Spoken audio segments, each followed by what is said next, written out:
Governor Godwin Obaseki, thank you very much for joining us this early morning. So let me ask you, Governor, you were invited by the World Bank to talk to, the people that have gathered about the smart education policy and how it is going so far. So tell me, what did you tell them briefly about Edobest, as it is called? Thank you very much, Peter. We had the privilege of joining other global leaders, ministers of finance and ministers of education, to sit at the table convened by the World Bank to talk about how to finance education on scale, particularly since post-COVID. For us in Edo State, in Nigeria, we just have come to realize that education is the key catalyst to the transformation that Africa requires and Africa needs. And that part of, one of the key challenges that has held us back is our failure to impact quality learning, quality education on the mass of our people. So it's not enough to have a few good schools here and there and a few individuals who have the opportunity and privilege to come to America. It's how do we ensure that the 10 million children that are out of school are in school, and not just being in school, but they are learning while they're in school. So that was the key motivation for us in Edo. We had a challenge when I got into office. The school system had broken down completely. A lot of the kids didn't want to go to school. They were just victims of human trafficking and irregular migration. And when we looked at the root causes, we just realized that that these kids were falling victims to traffickers and people who were deceiving them about opportunities outside because they were not properly educated, because they were not properly grounded. The school systems had failed. And so that was the motivation for us to say, what do we do to look at the basic, the foundation? I was about to ask you, what were the key findings that you latched on to transform the education, for which you have been invited by the World Bank to talk about it? I think key was first, how do you scale learning? How do you ensure that children who are in school at the primary school level are able to receive quality learning from the school system? Key to quality learning are the teachers. So the first thing we did was, engage with the teachers, and not just engaging politically, engaging with them technically to try and understand how to help them teach these children better. And we found, technology. We found out that technology was the key.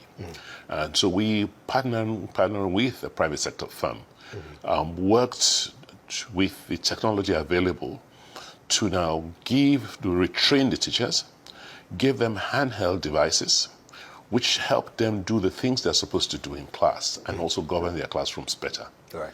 First was, what does a teacher do at the basic school level? First, he wants to ensure attendance. Secondly, you want to prepare your lesson notes. So all of these have been standardized and put on that device. It also helps me track attendance of the teachers in school, because if the teacher is not in class, the children wouldn't learn. And so with technology, I'm able to determine whether a teacher is in class, whether the pupil is in school, and whether the teacher completed their lesson notes for that day. And this is being done on scale, not just one or two schools. We have almost 300,000 children in our primary school system who are, in the Edobest program. And I think that is what is significant about what we're doing, that we're imparting the same quality of learning to all the children, regardless of where they are in the state. In the hard-to-reach communities and the very rural communities, we have, been able to get these same, pedagogy and curriculum to the children in those difficult terrains. And so that's why we were invited to come and explain to the world, how did you, in spite of the difficult situations you think the difficult political, socio-economic situations you find in your country, how were you able to achieve this feat within the last 4 or 5 years? Was there a measure to boost the remuneration of teachers or to encourage them? Or what did you do to encourage them to give off their best, so to speak? I think for the first thing we did was to make sure that their welfare was being taken care of. As a governor, we ensure that people, teachers, workers in the state receive their salary on time, monthly. So yes, we didn't increase their pay spectacularly, but just made sure that they got their pay regularly and on time. We treat, and then we began to, when there was no fuss, it was almost voluntary. When we wanted to start the Edobest program, we had ran a pilot, and we made sure that that pilot was, the people who participated in the pilot were volunteer teachers. There was no compulsion to see the benefit. And once they saw the benefit, they sold the benefit to the rest of the teachers. So it was, and then those who went through that initial training, the first 2,000 of them, because now we've trained almost 16,000 of these teachers. The first 2,000 of them saw the benefit, and they were so proud of what they had accomplished. And I recall one of the teachers who went through the early training coming out and say, you know what? Don't call me a teacher, just call me a digital teacher. Oh, wow. So let me ask you this. With the successes that have been reported in Edo State, can this be replicated in other states in Nigeria? Because as you know, there is a huge challenge of children not going to school. The federal government has expressed concern about it. Civil society groups have. So can this be replicated across Nigeria? Certainly can be replicated. In fact, what we've seen since we implemented Edobest, the Rwandan government has come to understand what we've done, and they are now implementing. In Rwanda? In Rwanda. Okay. I think 1 or 2 other African countries are looking at what we've done, and we keep doing exchanging notes and having peer learnings. In Nigeria, we've had some states express, the interest and desire, particularly Lagos. I got a call from another colleague of mine a couple of weeks ago, who is going to come in the next few weeks with his team to see what we're doing. So yes, for those states that are interested in such quantum leap and such radical transformation of their school systems, we're sharing ideas with them, we're doing reviews with them, and we're very open to supporting them. And we think, it's good for most of us states, so not all of us. Do you think this is sustainable? Because usually new governments come, well, you have been re-elected recently in the gubernatorial election, but is this sustainable if you were to leave office after the next 4 years? Is this sustainable? Yes, if you have the political will, it is. Okay. And I believe it will be sustainable beyond me, because you have you have almost more than 500,000 children who have gone through this, and the parents have seen it work. So if you had an elder kid who went through an Edobest program, you don't want the junior brother or sister not to. So there's going to be pressure from the parents. Secondly, we are not breaking the bank to accomplish this. We're just reprioritizing. And with the global priorities today, I believe education, there's quite a lot of pressure on politicians globally to spend more on, human capacity, right, education, on health. We are spending about 10% of our annual budgets on education, and I think we can, we can sustain that, we can maintain that. So I don't, I'll be very surprised if there's a rollback. The last reason why I'm confident there won't be a rollback are the teachers themselves. Don't forget the teacher unions are very, very powerful. Right. They have adopted and accepted these means because they can see the outcomes. And I don't think they'll sit idle and allow any politician come in and roll back. So far, what has been the reaction from, one, the parents, and then the students who have gone through this process? Let me just give you a quick story. Okay. I had a parent come in very early days of Edobest and came in and said, she had a problem. And I asked, what was the problem? She said, look, I have 2 sons. One is 6 and one is 10. The 6-year-old is in primary 1 and the 10-year-old is in primary 4. Since you introduced Edobest, I found out that because the younger one is part of a pilot for Edobest, he's no longer socializing with his brother. Because when he gets back from school, he wants to do his homework, he wants to do his rhymes. He doesn't want to play football with the brother anymore. And so I'm getting worried. And within one term, he can read much better than his brother who is 10. And came to me and said, look, Governor, what do I do? Do I step down the brother who is 10 back to the junior class so that he can also learn to? So that story, perhaps reveals the kind of the kind of impact Edobest has made, even from its very early days till now. We run a couple of conferences, seminars, training workshops. We're going to be having the Education Week in a few weeks' time. And we get these kids to participate. And without prompting, you'll be very, very amazed at the quality, their confidence, at the quality of their thinking. It's the proof is there. And then there was a study that was carried out not too long ago, and it's been reviewed, which now has shown that kids who have gone through our Edobest program read 70% better than their peers who haven't gone through the same program in the country.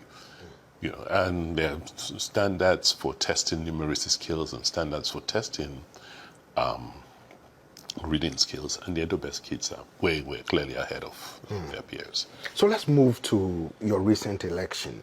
Now that you have been re-elected by the people of Edo State, what's next for you? What is the vision? How do you intend to move Edo State forward, albeit with the challenges that Nigeria as a whole face, including security or insecurity challenges and lack of funds to fund projects? What's next? What's next? I think what's next will be gleaned from what we're doing. So what have we accomplished? In my first term, and now the first few years of my second term. First, it's about human capacity, your people. In the area of education, you can see what we're doing with Edobest. In the area of healthcare, we're doing exactly the same thing, focusing on primary healthcare and making sure that we get healthcare to the mass of our people. In the area of security, we have, even if I say so, without being immodest, being able to secure Edo, relatively speaking. When you look at the incidents reports, you're not seeing the kind of frightening situation or condition I met. Kidnapping has dropped significantly. Yes, we're still having a few farmer-header clashes here and there, particularly in the dry season, but we're on top of that because we've invested heavily in security. So there's a sense of safety and security in Edo, and we're seeing quite a lot of traffic, particularly commercial traffic coming through. If you now move to the economy, because it's all about the economy. Right. We've done some very significant things. First, agriculture. Today, we're running one of Africa's largest agricultural programs. We're putting about 100,000 hectares of new farmland under cultivation for oil palm. And we've done the first 60,000 with about 7 large corporates. And we're about completing that. But what that does for us, we're now bringing back the culture of agriculture. And so, you're finding people using technologies now to prepare the land, to cultivate, to, review the meteorological rainfall patterns, and all the things, and also inputs for supply chain. So all the things you need to modernize agriculture, we're beginning to do using oil palm as the first point of entry. In the area of industrialization and production, that we're very excited about, because we've pushed one of the key challenges to manufacturing and production in Nigeria particularly is electricity. And what we've done is we've taken advantage as a state, we're the first state to force and partner and get partners to begin to generate electricity for our own use. In Edo State? In Edo State. We did a first deal, Azura, and all of that power went into the grid, and then we went back and did another deal, Osyomo.